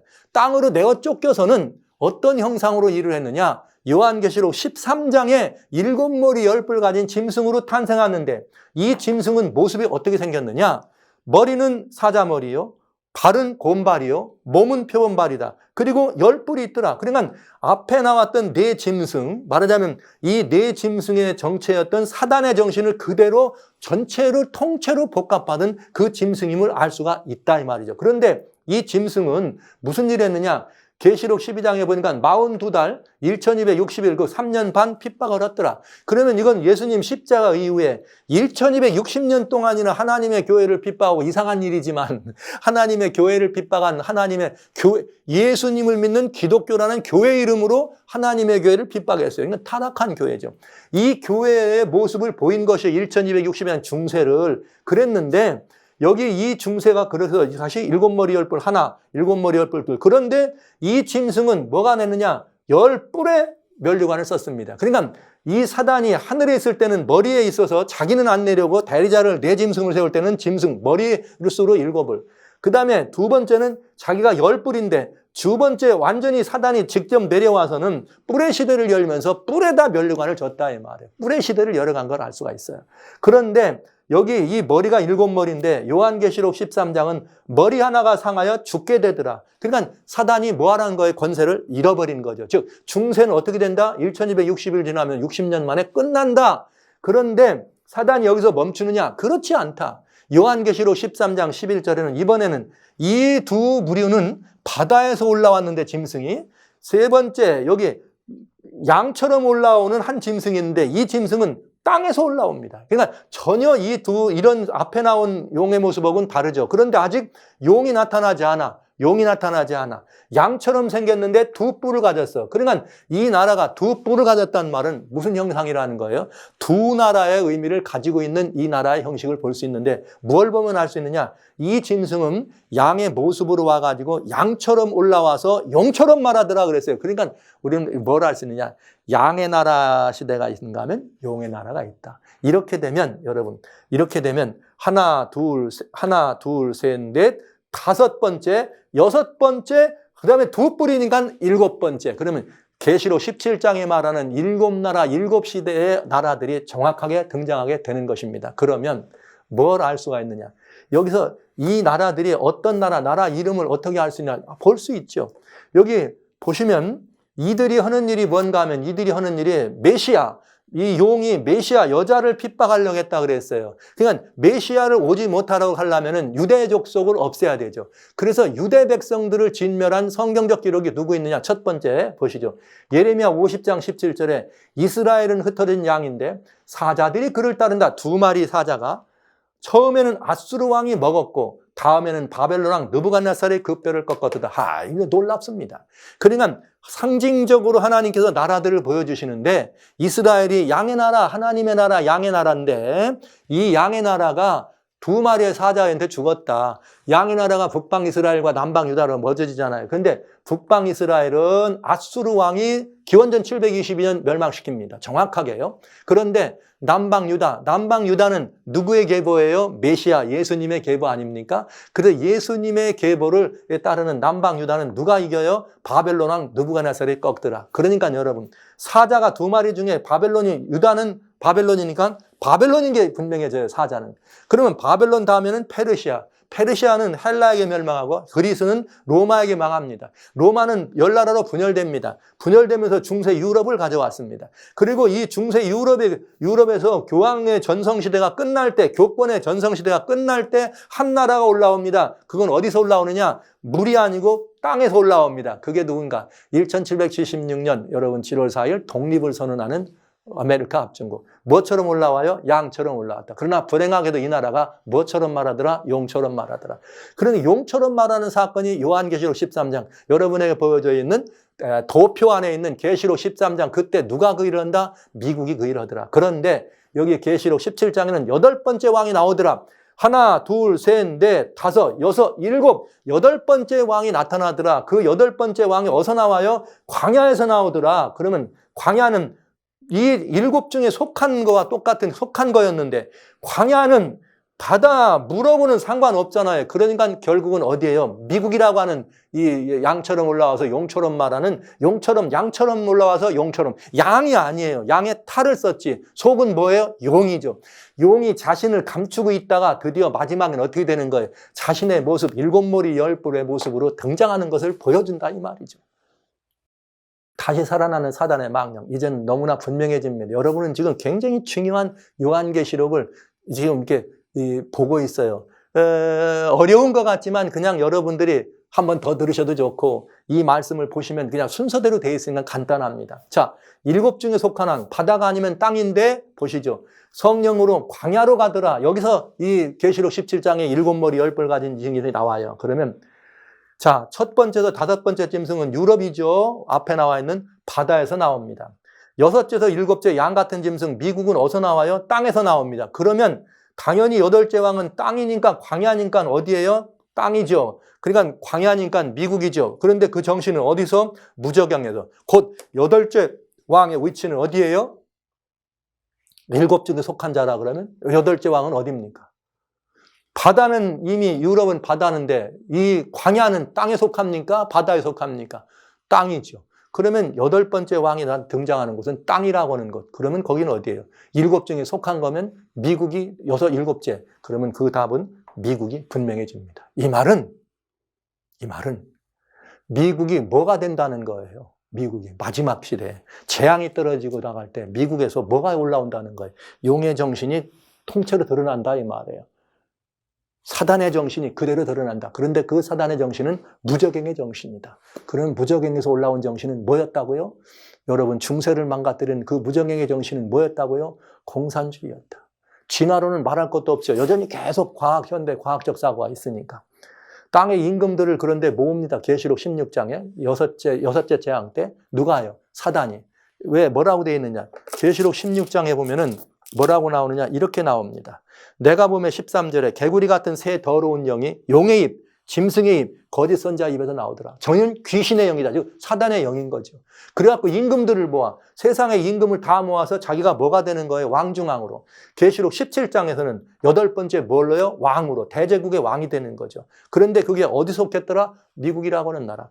용의 나라죠. 계시록 13장에 양처럼 올라왔지만 용처럼 말하더라. 즉 미국의 두 번째는 용처럼 말하는 거죠. 이것이 계시록 여기 계시록 13장에 등장하고 나타났습니다. 그럼 용처럼 말할 때는 언제냐? 앞에 짐승, 중세 교권이죠. 그 교권의 부활한 교권을 가지고 합동해서 마지막으로 짐승의 우상을 경배하게 하는 것이 뭐예요? 7번째 왕이 되겠습니다. 정확하게 성경대로 여러분 보실 수 있어요. 그런데 그렇게 돼서 재앙이 떨어질 때 미국에서 사단의 망령인 뭐가 부활한다? 공산주의가 부활한다. 놀라운 이야기입니다. 7번째 계시록 17장에 짐승의 숫자로는 7번째지만 사실 나라로는 8번째 왕이 등장하는데 이 8째 왕은 7머리 10뿔, 즉 7머리 10뿔 가진 사단의 모습인 것을 알 수가 있는데 여기는 무슨 모습인지가 들어있지 않아요. 형상이 없어요. 7머리 10뿔의 짐승의 특징이 뭐냐? 형상이 없다 이 말이에요. 그런 형상이 없다는 말은 어떤 사상이나 아니면 그런 이념, 신념인 것이 분명합니다. 멸관이 없어요. 이상하죠? 머리 시대는 머리에 있고 10뿔 시대는 뿔에 있었는데 양 같은 짐승으로 올라올 때는 머리가 없어. 그러니까 머리가 없다는 말은 멸관이 없어. 멸관이 없다는 말은 왕이 없다는 뜻이죠. 그 말은 무슨 말이에요? 민주주의든지 아니면 사회주의든지 왕 없는 그런 세계. 근데 절묘하게 미국에서 지금 뭐라고 했냐? 데모크라틱 소셜리즘. 이게 지금 완전히 꽃피고 있죠. 자유, 평등, 사회정의라고는 인권을 위한 이런 사상이 지배적으로 이렇게 지금 번지고 있는데 여러분 어떻게 생각하세요? 미국에서 공산주의가 꽃필 수 있을 거라고 봅니까? 아닙니까? 제가 얘기하는 것이 아닙니다. 성경이 이렇게 예언되어 있습니다. 이건 말도 안 되는 소리죠. 그러나 여러분들은 말도 안 되는 소리지만 듣고 싶은 말씀만 듣는다면 이 말을 듣지 않으실 것입니다. 그러나 성경은 우리들에게 분명하게 무적행의 사자가 마지막 8째 왕으로 인류 역사에 등극하면서 인류를 마지막 패망으로 끌고 간다고 얘기했습니다. 그것도 언제요? 환난과 재앙 중에. 너무나 분명한 이야기입니다. 그런데 미국이 양처럼 올라온 나라예요. 양처럼 해서 지금도 세계로 가장 많은 선교사를 파송했고 세계 고난받는 나라들을 가장 많이 도와주는 나라가 미국입니다. 이만하면 미국은 무슨 나라예요? 양의 나라입니다. 그러나 이 양의 나라가 2015년 6월 26일부터 용처럼 말하기 시작했습니다. 오바마 대통령 때 대법원을 통해서 동성 간의 결혼을 합헌 법령을 떨어집니다. 그러면서 오바마 대통령이 미국이 이겼다 그랬어요. 미국이 누구를 이겨요? 동성 간의 결혼을 반대하는 건 누굽니까? 어떤 사람들입니까? 보수주의 사람들입니까? 기독교인입니까? 아니에요. 하나님이 반대하시는 거죠. 그러니까 뭘 이겼다는 거예요? 미국이 하나님을 이겼다. 드디어 뭐처럼 말하기 시작한 거예요? 용처럼 말하기. 미국이 뭐라 그랬어요? 양처럼 일어나 용처럼 말한다. 그런데 용처럼 말할 때는 어떻게 한다? 먼저 나온 짐승, 중세 교권이 부활하는 그 교권과 같이 합동한다. 2015년에 드디어 70자 유엔 총회 때 무슨 일이 벌어집니까? 프란체스코 교황이 미국에 오고 그가 의사당에 들어가서 미국이 뭐라 그랬냐? 미국이 이 사회가 현재 돌아가고 있는 이 모든 세상을 치료할 수 있는 일에 미국의 이 강력한 파워를 쓰라! 교황이 미국에게 모든 권한을 위임하는 것을 봅니다. 그리고 70차 유엔 총회가 벌어지면서 1992년부터 있었던 리오데자네이루에 일어났던 172국에게 함께 모였던 환경회의. 그래서 거기에 이 아젠다 2021이라고 하는 지구를 살리는 아젠다를 올리죠. 이거를 70차 유엔 총회 때 2030 어젠다로 2030년까지 새로운 신세계를 만들자, 질서 있는 신세계를 만들자. 명분은 빈곤 퇴치를 해야 된다. 가난을 없애버리고 그다음에 모든 사람들의 사회정의, 인권을 위해서 보호해야 된다. 그리고 환경을 만들자. 이게 지금 환경 살리는 데 이거 그러면서 17개의 지구를 변화시키는 아젠다를 내놓으면서 언제까지 이걸 하자? 2030년까지 일을 하자. 여러분 늘 제가 말씀드립니다. 어둠은 계속 이 일을 진행해 가고 있습니다. 그러나 누구는 이걸 모르고 있어요? 그리스도인은 보지 않는 거죠. 왜요? 계시록을 안 보니까 그런 거예요. 계시록에 이런 일이, 계시록을 이해하면 이런 일을 보면 오호, 이게 어둠의 역사가 어떻게 되는지를 알고 있다. 여러분, 그 2030 아젠다의 핵심 키워드는 프란체스코 교황의 라우다도 시라고 하는 그의 교령집입니다. 그의 교령의 내용은 뭐냐? 휴먼 프로레티라고 하는 게 all brothers, 모두가 다 한 형제라는 거예요. 그걸 위해서 환경, 경제, 사회적 평등 이런 모든 문제를 다루자는 것인데 거기에 구체적인 방법이 들어있어요. 커먼홈, 지구는 하나의 공동체라는 거죠. 그러니까 우리가 소위 말하는 지구는 하나라는 뜻이죠.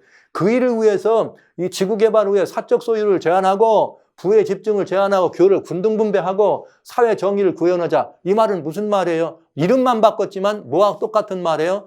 공산주의 이론하고 똑같은 것입니다. 그래서 뉴 워럴드 오더나 그레이트 리셋이나 뉴 커뮤니즘이라고 하는 이런, 저는 이걸 뉴 커뮤니즘이다 이런 표현을 썼습니다만 이게 같은 내용인데 이거를 2030년까지 뭐 하자는 거예요? 이루자는 거예요.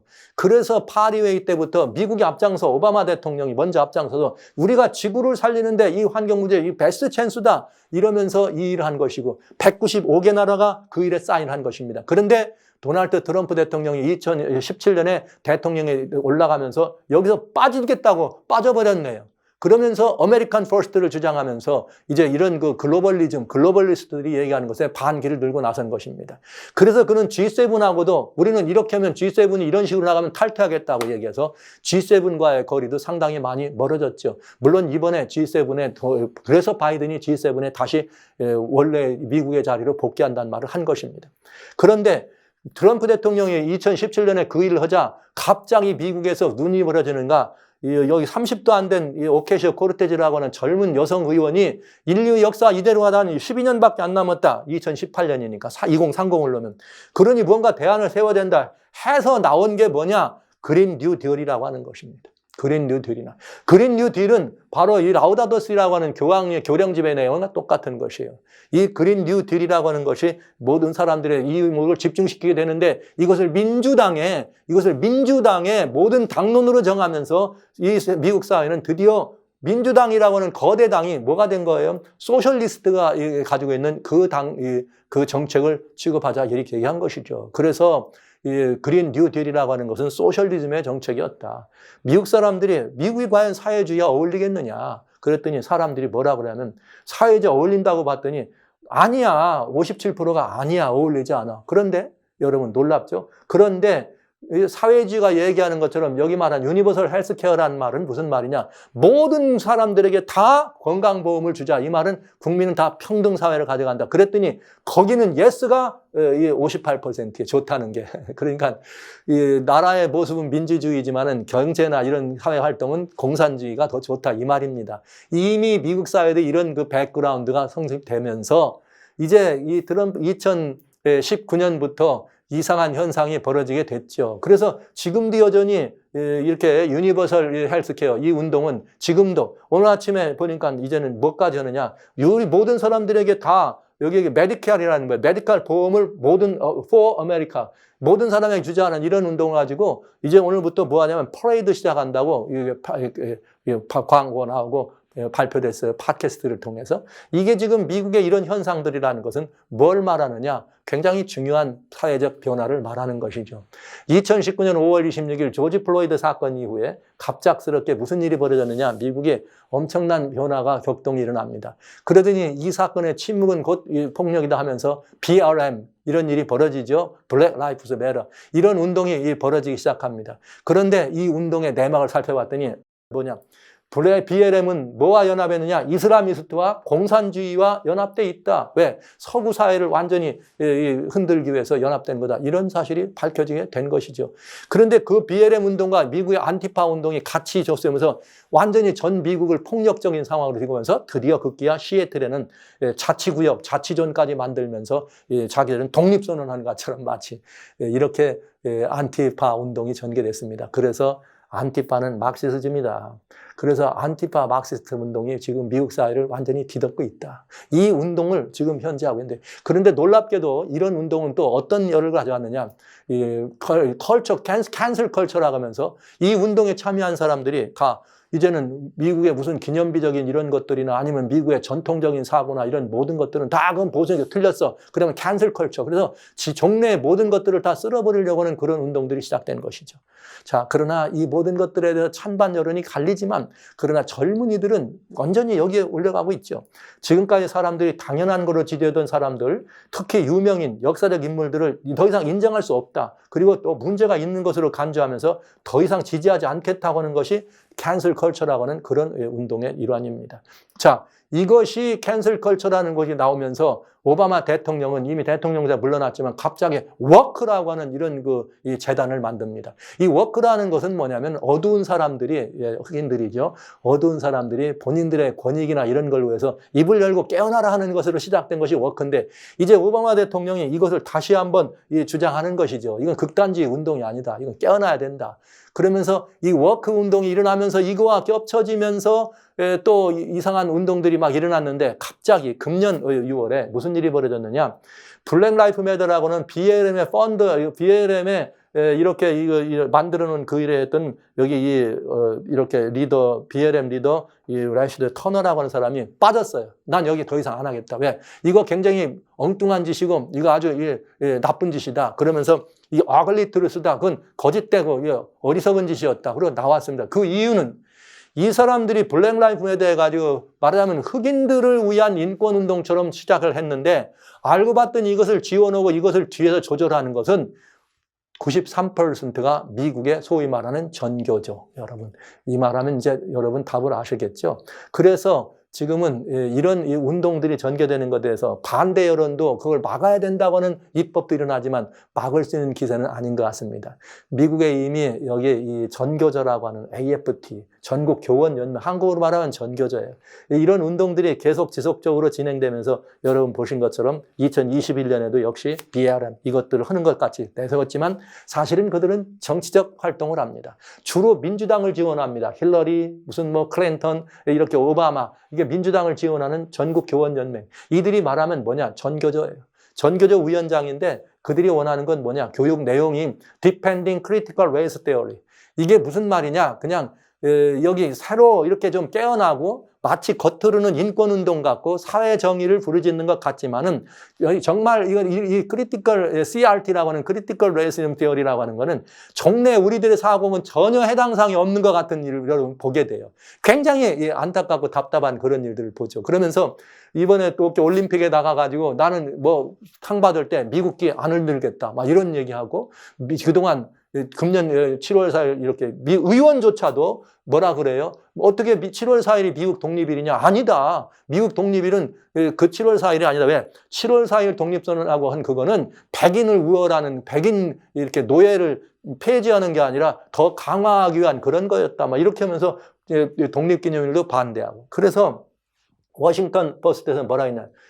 독립기념일을 뭐냐면 독립기념일 두 나라가 돼버렸대요. 그러나 두 나라가 돼가지고 하나는 독립기념일을 창성하고 이렇게 하고 하나는 아니라고 얘기한다 이거죠. 여러분 지금 미국 대학가에 가면 이 운동이 완전히 다 이렇게 전체를 싸다잡고 있는 것을 압니다. CRT라고 하는 이 운동 안에는 워크 운동, 캔슬 컬처 이런 모든 것들이 다 믹스돼가지고 교육계를 장악해 오겠는데, 지금 최근에 여러분 아시는 것처럼 로던 카운티 버지니아에 있던 거기에서 난리가 났죠. 아이들을, 전교조 출신들이 아이들을 그런 문화로 가리키기 때문에 아이들이 비정상이다 그래서 부모들이 여기에 반기를 들고 일어난 것입니다. 자, 이런 운동이 미국에 일어나고 있어요. 그런데 보시죠. 그런데 학교에서는 이미 그런 CRT 가르친들, 그 교를 가르치는 전교조를 통해서 반아메리카, 반아메리칸이라고 하는 말이 곧 반민주, 반사 이런 얘기가 된 거죠. 그래서 이들의 가르침이 지금 들어와서 고등학생이 졸업하면서 대표연설을 하는데 뭐라고 했느냐. 낙태 반대하는 거 아니다. 마가운동, 미국을 다시 이렇게 위대하게 만드는 거, 그거는 백인 우월주의에 관한 얘기고, 우리 낙태하는 거 아니다. 찬성 안 한다. 고등학생이 내가 내 몸 마음대로 누구하고도 잘 수 있는 거고, 애기 갖고 내가 안 하면 되는 거고, 그런데 왜 낙태를 반대하게 하느냐. 이런 얘기를 하는데 힐러리 전 그 국무장관이 그걸 칭찬하는 일이 벌어집니다. 이게 오늘날 미국 사회예요. 그런데 여러분, 이 미국 사회가 어디까지 갔느냐. 전교조만 있는 게 아니고 이제는 소셜 저스티스나 사회정의를 구현한다는 이런 내용들을 가지고 완전히 그것이 커리큘럼화가 됐습니다. 교육마다 한 5년 전부터 지금. 그러니까 5년 전 그러면 금방 70차 유엔청에 보시면 돼요. 그러니까 라우다도시라고 하는 교황 교령을 실천하는 그런 일에 완전히 올인하는 그런 소셜리즘적인 그런 운동이 벌어나는데 이것이 학과로 돼가지고 학교에서 지원해가면서 소셜 저스티스라고 하는 이것이 말이죠. 붐을 일어가고 있다 이거죠. 이것이 붐을 일으키고 있다는 말은 이들이 얘기하는 소셜 저스티스라고 하는 거는 결국은 뭐냐. 내용은 마크시스트, 현대판 마크시즘, 공산주의 운동인 것을 알 수가 있습니다. 문제는 이들의 배후에 누가 있는가. 조지 플로이드 사건이 5월 20일가 일어나는데 6월에 바티칸에 수천 명의 사람들이 젊은이들이 모였습니다. 그러면서 침묵은 죄입니다. 침묵은 폭력입니다. 이런 얘기를 할 때 바티칸에서는 뭘 했느냐. 뭘 기념했느냐. 조지 플로이드를 위해서 미사를 드렸습니다. 무슨 미사냐? 프로테스트. 여러분 이런 일들. 그러니까 이 운동의 뒤에는 누가 있는 걸 알 수 있어요? 자, 바티칸이 첫째요. 두 번째는 이 미국의 거대 정당, 양당 전당 중에서 반대당인 지금은 이미 여당이 된 민주당 의원들이 그 운동에 참여해서 국회의원들이 이런 똑같은 일을 하면서 이렇게 반무릎을 꿇는 일을 합니다. 정치가들만 이런 일을 해갖고 될까요? 돈 되는 사람이 있어야 되겠죠. 조지 소로스라고 하는 이 사람이 소위 말하면 뭐냐면 교육 문제고 민주주의와 이런 그 교육과 차별금지는 이런 일에 자기는 모든 것을 앞장선다 얘기하면서 사실은 민주당을 지원하는 거대 이 도너가 됐죠. 이번에 BLM 하는 데는 2억 2천만 불을 대면서 그 운동을 일으키고 결국은 그게 안티파 운동되는 폭력으로 미국을 덮는 그걸 지원한 것입니다. 그런가 하면 이 사람이 이 운동했던 일은 모든 것들이 다 이 조지 소로스의 어마어마한 재정적 지원에서 나온 거라는 걸 알 수 있죠. 금년 21년에 12억 불이나 다시 또 개척했습니다. 뭘 위해서요? 뭘 위해서? 다시 우리 사별을 금지하고 이렇게 민주주의를 세우는 일에 내놓겠다.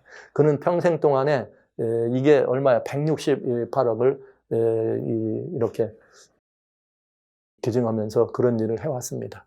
미국의 이런 운동을 정신적으로 앞장서 있는 이 젊은 여인이 알렉산더 코르테즈라고 하는 이 여인인데 이 사람은 그렇게 말했습니다. 방송에 가서. 어떻게 자본주의와 그 데모크라틱 사회주의가 같이 있을 수 있느냐. 그랬더니 이 코르테즈가 뭐라고 하냐면 자기는 이렇게 같이 할 수 있다고 그래요. 그 말이 안 되는 얘기를 지금 하면서 그런 일을 주장하고 이 사람이 지금 미국에서는 이 카말라 해리스를 빨리 내려보내고 이 사람 부통령으로 삼자고 하는 민주당 일이 벌어지고 있죠. 그들이 주장하는 게 뭐냐? 그린 뉴딜. 그린 뉴딜이란 뭐냐? 이것입니다. 베이직 인컴, 즉 모든 국민에게 뭘 준다는 게 기본적인 소득을 보장해 준다는 거죠. 그 다음에 나라가 직업을 모든 것을 책임져 준다. 그러면 그 다음에 그들의 모든 건강에 관련된 이런 것들을 나라가 전문적으로 모든 백성에게 다 해준다. 그럼 요거는 다 뭘 말하는 거예요? 사회주의나 공산주의 시스템과 똑같은 것입니다. 그러면서 거기다가 뭘 하는 거예요? 화석연료 줄인다. 환경 살리는 운동을 해야 되겠다. 이런 일을 얘기한 것입니다. 이것들이 토탈 그린 뉴딜이라고 하는 이야기입니다. 그것을 이번에 대통령인 바이든 대통령은 이것을 적극적으로 지원하면서 실제 지금 뭘 얘기냐 바이든이 말하고 있는 요즘 이 인프라 구축한다고 하면서 새롭게 미국을 살리는 일을 해서 인프라스트럭처 어마어마한 재정 투입 수십조를 들어갔다 하는 이거는 결국은 뭐냐? 뭐에 대한 거냐? 결국은 이것들은 그린 뉴딜 이것을 세우자고 하는 것이다 하는 얘기입니다. 그래서 누가 얘기냐 지금 얘기하고 있는 인프라스트럭처 이 패키지라는 말은 지금 미국을 재건하겠다고 해서 어마어마한 비용을 들인 이 모든 것들은 사실은 그린 뉴딜로 가는 트로이 목마다. 그러니까 결국은 뭘 가져가는 거예요? 그린 뉴딜로 간다. 그린 뉴딜은 뭐다? 공산주의, 사회주의 역사보다. 그런데 그 일에 미국이 또 전 세계적인 현상에 앞장서서 이제 트럼프 대통령이 G7에서 이러면 우리 G7 나 이제 탈퇴한다 이랬더니 탈퇴는 하지 않았지만은 그렇게 해서 G7과 삐걱거렸지만 조 바이든 대통령이 미국이 다시 back at the table G7의 정상에 함께 복합하면서 그레이트 리셋, 뉴월드 오더 이런 모든 것들의 정상적인 가동을 시작한 것을 알 수 있습니다. 이것이 미국 사회가 현재 마크시즘으로 가고 있다는 사실입니다. 도널드 트럼프 대통령은 대통령 권좌에서 물러나면서 미국은 더 이상 공산주의를 우리는 받아들일 수 없다. 우리는 거절한다. 왜냐? 100년 동안 여기에 1억 명 이상을 그런 공산주의 이념 때문에 죽였다는 거죠. 이렇게 어마어마한 사람을 죽이는 이런 것들을 어떻게 미국이 할 수 있느냐? 아니다. 그런데 미국 사회는 그렇게 가고 있다는 거죠. 최근에 이너더트 라이브라고 하는 이게 뭐냐면 노스코리아, 북한에서 탈북한 박연미라고 하는 이 청년입니다. 이젠 청년이 아니죠. 13살 때 부모를 따라서 탈북한 아이가 쓴 책인데 이들의 얘기가 지금 아주 회자되고 있죠. 그가 공부를 위해서 콜롬비아, 아이비리그인 콜롬비아 대학에 왔다. 그랬더니 거기에 완전히 뭐가 있는가, 또 독재나 그런 이런 모든 것들이 다 콜롬비아 대학에 있더라. 그래서 뭐라고 말했냐면 워크 아이비라는 말은 지금 미국 이 대학 이런 운동이 일어나고 있는 거죠. 이런 현재 상황들을 바라보면서 뭐와 같으냐, 마치면 독재주의 그냥 이런 그런 모든 강제하고 강압하는 그런 이 모든 나라와 같은 그런 상황이 아이비리그에 꽉 찼더라 이거예요. 즉 말하자면 공산주의, 사회주의 사회로 대학이 그렇게 변해 있더라 이거 아이비리그가 여러분. 그러면서 그가 이렇게 말했어요. 내가 돈 들여서 더 나은 학업을 하러 미국 대학에 왔는데 내가 도망쳐 나온 북한도 이 정도는 아니었다. 뭐가요? 여기서 뭔가를 되려면 다른 말로 하면 안 돼. 무조건 따라가야 된다. 이거. 거기서 반대하면 완전히 왕따 되거나 이렇게 박해받는 것을 얘기하는 거죠. 그래서 저기가 도망 나온 이런 것들을 얘기하면서 미국 대학이 전부 뭐가 돼 있느냐. 미국 대학이 지금 현재 이렇게 이 공산주의나 사회주의 이념으로 이념화하고 있다. 이렇게 얘기하고 있어요. 인닥트리네이션이라는 말이 바로 그런 말이에요. 좋은 성적으로 졸업하려면 다수와 다른 의견, 이게 소위 말하는 워크 운동, 캔슬 컬처, 지금 얘기한 CRT 교육이에요. 침묵해야 된다는 걸 알았다. 공산주의, 사회주의, 모태동 사상이 평등이라는 말로 시작해서 오히려 철저한 개입주의 사회를 만들었는데 이건 자기가 알고 있는 내용이죠. 평등이라는 말을 내세웠는데 결국은 그게 아니었다. 여기서 평등이라는 구호를 앞에 놓고 있는데 지금 미국 대학이 이렇다는 거죠. 그런데 평등이라는 구호를 내놨는데 그건 뭐냐? 사회주의, 공산주의 사상을 주입하고 있는 거다. 전체주의 사회로 가고 있다. 미국이 지금 공산화되고 있다는 말을 지금 하고 있는 거예요. 탈북자가 자기가 이 북한에 있던 것보다 더 심하다는 거예요. 제가 이 말을 직접 들으면서 한국 생각이 납니다. 한국의 광주모 교육청에서 중고등학교 교과서에 세상에서 가장 아름다운 전원도시 그러면 답이 어디냐? 평양이래요. 아, 그런가 하면 바티칸에서는 이 세계에서 가장 하나님의 교육사상이 가장 추천하게 되는 데가 어디냐 그러면 중국이라 그래요. 중공이라고. 중공공산다. 그런데 한국의 기독교 가운데 어떤 젊은이들이 특별히 모여가지고 젊은 기독교인들이 모여가지고 하는 거기에 무슨 말이 있느냐. 하나님의 사상을 가장 이 땅에서 구체적으로 잘 실현하는 사상이 뭐냐. 김일성의 주체사상이라고 말한답니다. 여러분 제가 이 박연미 자매의 이 말을 들으면서 미국 사회가 완전히 그렇게 됐다. 한국의 전교조가 완전히 학교를 그렇게 명들게 하더니 그래서 미국은 점령군이고 소련은 해방군이라는 말이 지금 이게 한국 사회를 이렇게 뒤덮고 있습니다만 그런 현상을 지금 보고 있는 거죠. 미국의 독립은 미국의 독립선언 기념이 아니다. 차라리 흑인을 데려왔던 1600년대가 독립일이 돼야 된다. 그러면서 독립기념일을 반대하는 미국과 똑같은 나는 올림픽에서 메달 타도 할 수 없다는 것을 얘기하는 것과 똑같은 그런 상황을 보면서 저는 완전히 지금 미국 사회가 공산주의의 꽃이 피었다는 것을 보게 되는 것입니다.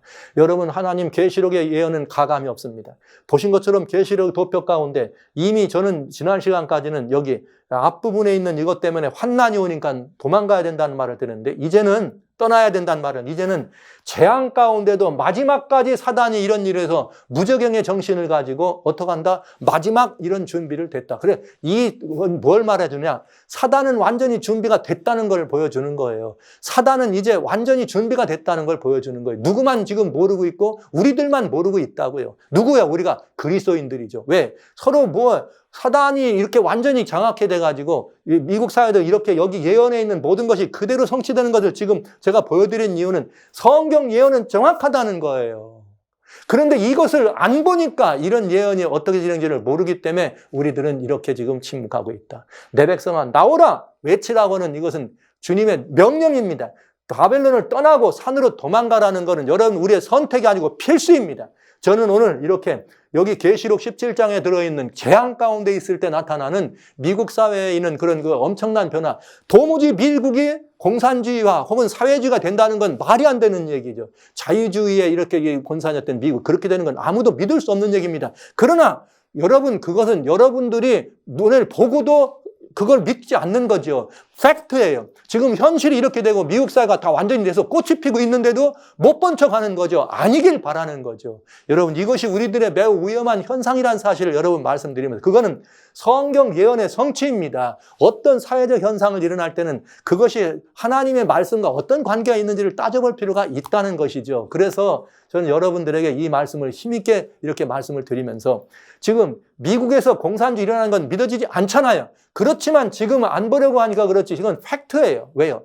트럼프 대통령이 이 사실을 알면서 막으려고 했지만 4년 동안 그 권좌에 앉았어도 못 막았습니다. 그런데도 우리는 자꾸 컴백 트럼프 돌아와요. 그러나 여러분 그때 있을 때도 안 됐는데 그게 됩니까? 지금 여러분들은 눈을 열어야 돼요. 깨어나야 돼요. 그건 우리가 막거나 뭘 해가지고 뭐 음모론이 어떻고 뭐가 어떻고 그 사람들이 그런다들 알고 그걸 해서 이루어지는 게 아니에요.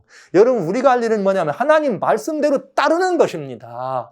주님께서 명령하신 이 모든 것을 따라야 돼. 마치 현주교 중세교회가 박해할 때 예수님이 계시록 12장에 광야로 피해라, 광야로 나와라. 예수님 자신도 박해가 아직은 순교 때가 아닐 때는 피하셨잖아요. 그것처럼 피하라고 하는 것은 이건 굉장히 중요한 거예요. 계시록의 예언이 완전히 성취됐다는 사실을 우리는 보고 있는 것입니다. 사단은 준비가 완료됐다는 거예요. 그러니까 이제는 더 이상 그 사단에게 내려야 될 재앙이 지금 마련되어 있는데 거기에 믿는 너희들이 하나님의 자녀가 있으니까 하나님께서 우리들도 거기 있지 말고 나오라고 하는 것입니다. 여러분 이 사실을 좀 보고 여러분들 모두가 다 그 문제에 대해서 여러분들이 좀 마음을 좀 이렇게 더 열고 쓰셔서 완전히 여러분이 마음을 열고 쓰셔서 이렇게 그 말씀을 좀 들어주시고 여기에 이 모든 것들을 좀 이해해 주시면 참 좋겠습니다.